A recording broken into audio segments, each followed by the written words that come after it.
How to change Google password. Hey everyone, welcome back to the channel. In today's video, I will show you how you can change your Google account password. So now without further ado, let's get started. So first thing first, open the Google app on your phone and make sure that you're logged in with your account. And now here, once you're inside the app, just tap on the profile icon shown in the top right corner of the screen. And once you tap on it, a pop-up menu will appear. From that menu, just tap on Manage your Google account, and after that, you'll be prompted to your Google Account Center.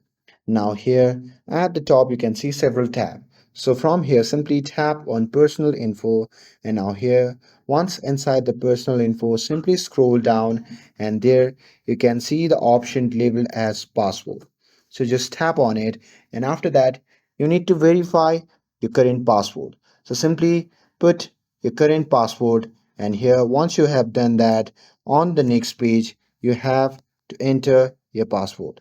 So here simply enter your new password, and after that simply confirm it by re-entering the new password again on the next text field.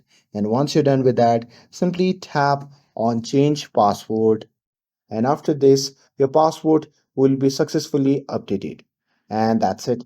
That's how you can change a Google account password. With this, if you found this video helpful, then don't forget to like, share, and subscribe to get updated for more videos. Thanks for watching, and I'll see you in the next video.